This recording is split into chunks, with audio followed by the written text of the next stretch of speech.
చూడండి, అక్కడ ప్రభావతి ఉంది. వెన్న చిలుగుతున్నారు.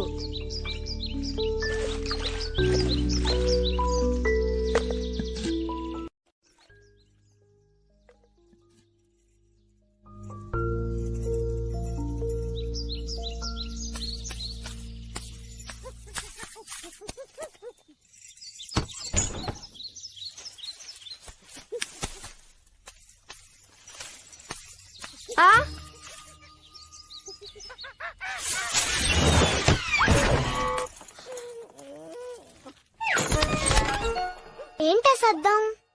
ఇక్కడి నుంచి వెళ్ళిపో. అసలు ఇక్కడికి ఎందుకు వచ్చావు? ప్రతిసారి ఈ తలుపుకి తాళం వేయాల్సిన పరిస్థితి తీసుకొస్తున్నారు.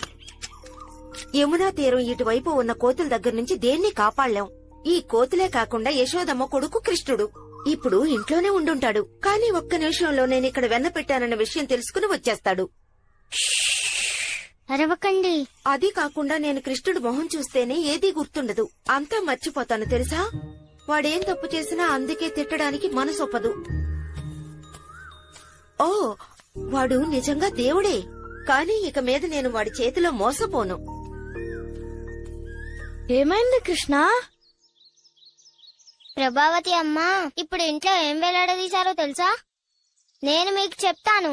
ఆమె ఒక పెద్ద కుండ నిండా రుచికరమైన వెన్నని తయారు చేసి ఉంచారు. ఆ తర్వాత ఎంతో రుచికరమైన పెరుగుని కూడా ఆ కుండలో ఉంచారు. కృష్ణ, నువ్వెందుకు ఇలా చేస్తున్నావు? నేనిది భరించలేను. ఆ వెన్న తెల్లగా ఎంత బాగుంటుందో తెలుసా? మనం తిన్నామంటే ఎంతో రుచిగా ఉంటుంది. అబ్బా కృష్ణ, ఇక చాలు. అక్కడున్నదెవరు?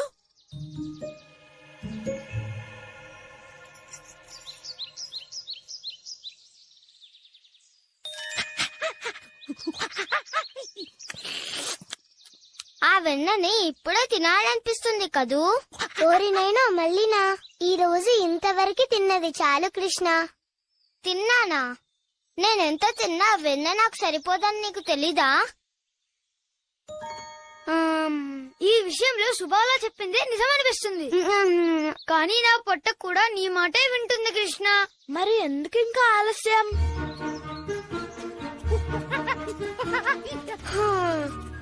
వీళ్ళు మళ్ళీ వెళ్తున్నారు.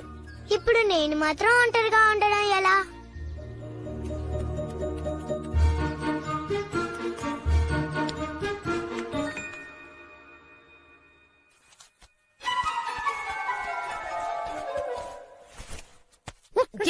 ఎక్కడికి పారిపోతున్నావు? ఆగో.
కృష్ణ, ఇక్కడ ఉండాల్సిన నిజంతా ఎక్కడికి పోయింది?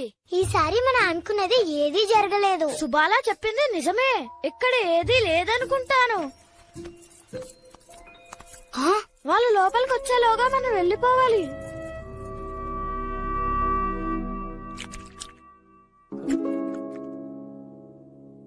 వెన్న చాలా ఎత్తులో ఉంది.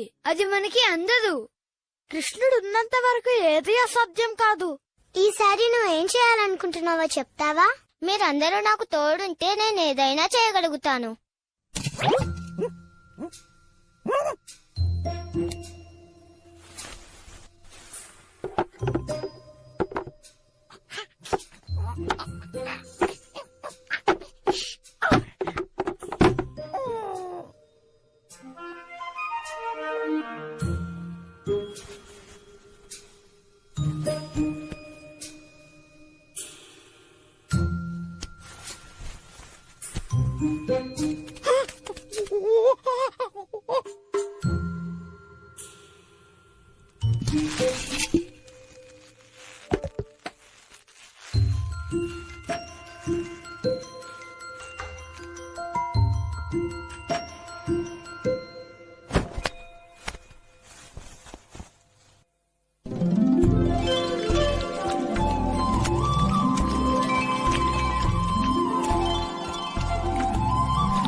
ఈసారి మీ కృష్ణుణ్ణి నేను పట్టుకున్నాను. మా ఇంట్లోకి దూరి వెన్నకుండని పగలగొట్టి వెన్న తింటున్నాడు. నేనెంత పైన పెట్టినా వదిలిపెట్టడం లేదు. కృష్ణుడి మొహం చూసి వాణ్ణి క్షమించే ఉద్దేశం ఈసారి నాకు లేదు. ఈ 3 ప్రపంచాల్లో కృష్ణుడి మొహం చూస్తే ఎవరికైనా కోపం వస్తుందా? అందుకే కృష్ణుడు మళ్ళీ ఏదో ఒకటి చేసే లోపు ఇక్కడికి గబగబా తీసుకొచ్చేశాను. ఎందుకంటే వాడి మొహం చూశానంటే నా కోపం అంతా కనిపించకుండా పోతుంది. ఏమిటమ్మా, ఏమైంది ప్రభావతి? నా కృష్ణుడి మీద కోపంగా ఉన్నావని తెలుసు. వాడు చేసే అల్లరి పనులకి వాడిని నేను శిక్షించాలా? వాడి మీద చాడీలు చెప్పడానికి ఇంత దూరం వచ్చావా? కృష్ణుడు మా ఇంటికొచ్చి మళ్ళీ అల్లరి చేస్తే నా దగ్గరికి తీసుకురమ్మని నువ్వే కదా చెప్పావు. అందుకే తీసుకొచ్చాను. మా ఇంట్లో వెన్న దొంగతనం చేశాడు, నీ దగ్గరికి తీసుకొచ్చాను. ఏమిటి ప్రభావతి, నీ కోపాన్ని తగ్గించుకో. నా కృష్ణుడి మీద చాడీలు చెప్పడం తప్ప నీకు మరో పనే లేదా? నా దగ్గరికి నువ్వెవర్ని తీసుకొచ్చావో చెప్పు. ఎవరిని తీసుకొచ్చానా? చంద్ర, అసలు నువ్విక్కడేం చేస్తున్నావు? అమ్మా, ఇప్పుడు అర్థమైందా ప్రభావతి? అసలు వెన్న దొంగిలించింది నీ కొడుకే, కానీ దొంగతనానికొచ్చింది నా కొడుకు అనడం వల్లే ఇలా జరిగింది. నిన్ను చూస్తుంటే జాలేస్తోంది. వచ్చి కూచో, నీకోసం చల్లగా ఏమైనా తెస్తాను, తాగు. అనవసరంగా ఆలోచిస్తే ఇలాగే ఉంటుంది. చంద్ర, అమ్మని మోసగించడం తప్పు కదూ? అమ్మ ఎంత బాధపడుతుందో చూడు బాబూ. నేను కృష్ణుడి చెయ్యే పట్టుకున్నాను. కృష్ణుడని కూడా చూశాను కదా. నేనెంత దూరం కృష్ణుడి చెయ్యి పట్టుకునే నేనిక్కడికి తీసుకొచ్చాను. కృష్ణుడి మొహం తామర పువ్వులా ఎంతో బావుంది. మరి అలాంటప్పుడు నాన్న చంద్ర, అసలు నువ్వెలా వచ్చావు? నేను బాగా చూశాను, కృష్ణుడినే తీసుకొచ్చాను. అమ్మా, మీ అబ్బాయి గురించి మీకే ముఖ్యంగా తెలియాలి. ఎందుకని ఇవాళ అదోలా ప్రవర్తిస్తున్నారు? మీ కొడుకు ఎవరో మీకు తెలీదా? మీ కొడుకు కృష్ణుడు కాదు కదా. కృష్ణ, ప్రభావతమ్మ, నేను కృష్ణుణ్ణే, నంద మహారాజు యశోదమ్మల కొడుకుని. కృష్ణ, ఇది నిజంగానే నువ్వేనా? లేకపోతే నా కొడుకు చంద్రనా? కానీ ప్రభావతమ్మ, ఈ రోజు నా మీద ఎందుకింత కోపం? నన్ను దొంగలా ఎందుకు తీసుకెళ్లారు? మీరు తయారు చేసిన వెన్నని రుచి చూశాను, అంతేగా. మీలాగా ఇంకెవ్వరూ చేయలేరు. అందరికన్నా మీరు చేసిన వెన్నే రుచిగా ఉంటుంది. కానీ నేనిప్పుడు ఇంకెప్పుడు ఇలా చెయ్యకండి ప్రభావతమ్మ. ఎంతైనా నేను కూడా మీ కొడుకునేగా. ఇంకోసారి మీరు ఇలా చేస్తే మీ భర్తలా మారుతాను. అప్పుడు ఈ ఊర్లో ఉన్న వాళ్ళందరూ ఈ తమాషాన్ని చెప్పుకొని నవ్వుతారు.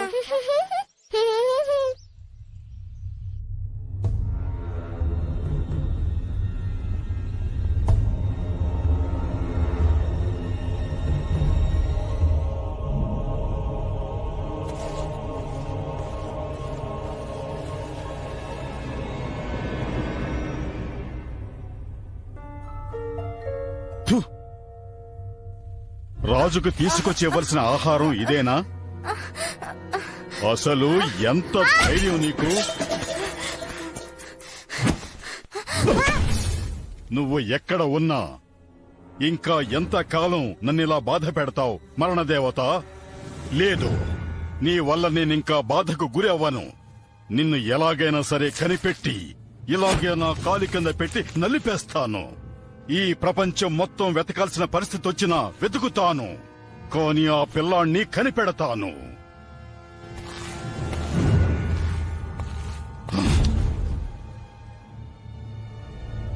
నాగాసురా!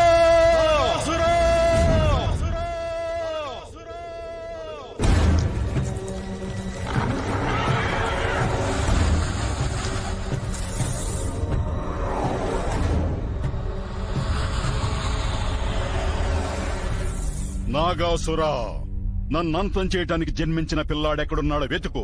అతన్ని మర్చిపోయే ప్రపంచానికి తీసుకువెళ్ళు. ఇది ఈ రాజు నీకిచ్చే ఆజ్ఞ. మీకోసం నా ప్రాణాలు కూడా ఇస్తాను. పని పూర్తి చేసుకొనొస్తాను. ఎలాగైనా సరే ఆ పిల్లాన్ని కనిపెట్టాలి. వాడు ఎక్కడున్నా సరే వెతకాలి. ఈ పనిలో నా ఆత్మ కూడా నీకు తోడుంటుంది.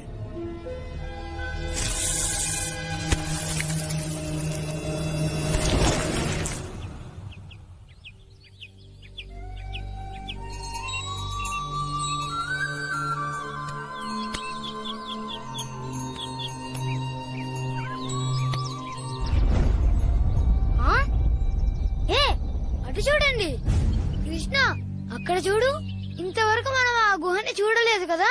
వెలుతురులో ఎంత బాగా మెరుస్తుందో చూడు. దాని లోపల ఏవో గొప్ప నిధులు ఉంటుంటాయనిపిస్తుంది.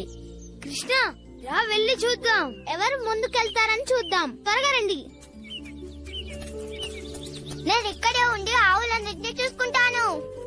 మీరు త్వరగా వచ్చేయండి. ఈ రోజు ఆవుల్ని మేతకి తీసుకెళ్ళాలి. అవును, ఈ చెక్క ముక్క ఎక్కడి నుంచి వచ్చింది? ఇంతకు ముందు ఇటువైపు వచ్చినప్పుడు ఇది ఉన్నట్టు గుర్తులేదే. నాకెందుకో ఇది చెక్క ముక్క కాదనిపిస్తుంది. ఇది చాలా పొడుగ్గానే ఉంది. దీని ప్రారంభం ఎక్కడుందని చూద్దాం.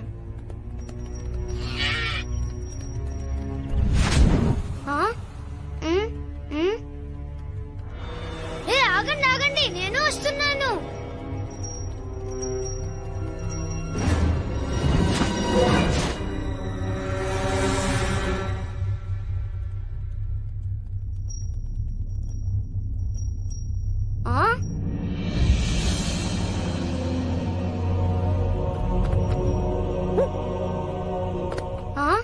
ఈ గుహ ఇంతకు ముందు ఇక్కడ లేదు కదా.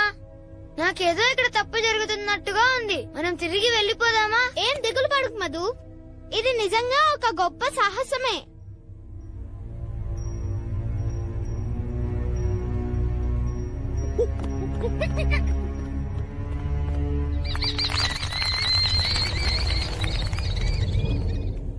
ఇలాంటి గుహని నేను ఇంతకు ముందు ఎప్పుడు చూడలేదు. ఇందులో నుంచి వాసన ఏంటి? ఇక్కడి నుంచి వచ్చే వాసన, ఈ చోటు ఏదీ నచ్చలేదు. పదండి వెళ్ళిపోదాం. నువ్వేం దిగులు పడకు మధు, ఎందుకు చిన్న పిల్లల్లా మాట్లాడుతున్నావు?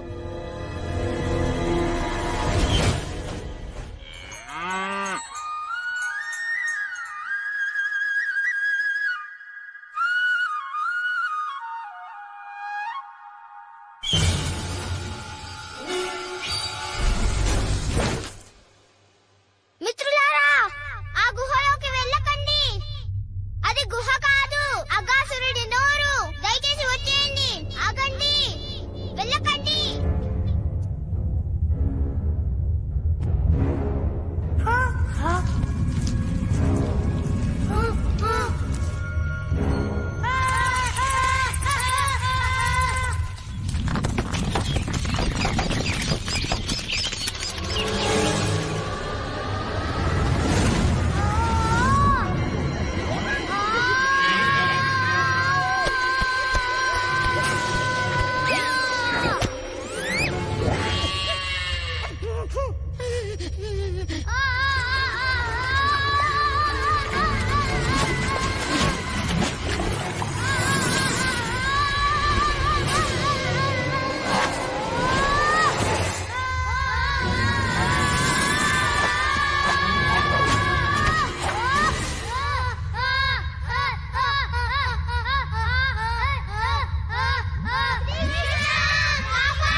అగాసురా, అంటే నువ్వు మా స్నేహితుల్ని మోసం చేసి నీ ఉచ్చులో ఇరుకొచ్చడానికి నీకంత ధైర్యం?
చాలా సంతోషం. నువ్వు చేసిన సహాయాన్ని మర్చిపోను.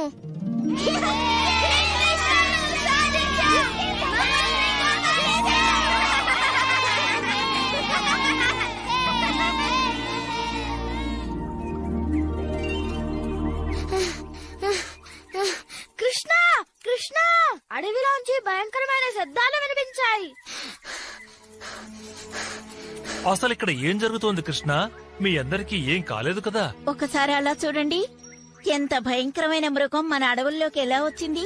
నాన్నగారు, ఆ అగాసురుడి శరీరమే ఇది. కృష్ణుడే చంపాడు.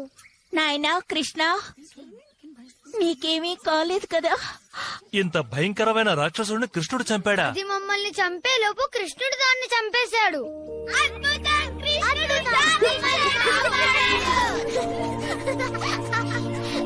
హే కృష్ణ, వీళ్ళందరూ ఏమంటున్నారు? నిజమే. నా స్నేహితులకు ప్రమాదం అంటే నేను ఊరుకోలేనుగా.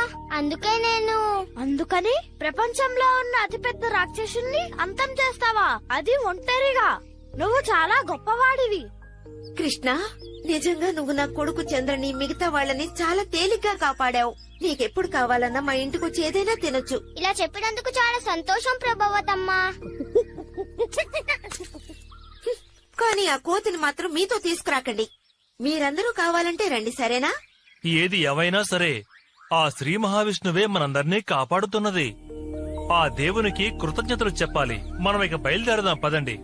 ఆయన మన మీద ఎంతో ప్రేమతో రక్షణ కల్పిస్తున్నాడు. అయినా కృష్ణ, నువ్వు మమ్మల్ని ఆశ్చర్యపరుస్తున్నావు. ఇంత గొప్ప గొప్ప పనులు ఎలా చేయగలుగుతున్నావో అర్థం కావడం లేదు. నువ్వేం చేసినా ఆనందంగా స్వీకరిస్తాం. సంతోషమమ్మా. నేనెప్పటికీ మీ కొడుకునే. మీరంటే నాకు చాలా ఇష్టం. నాకు కూడా కృష్ణ, నీ ప్రేమ ఒక్కటే నాకు చాలు నాన్నా.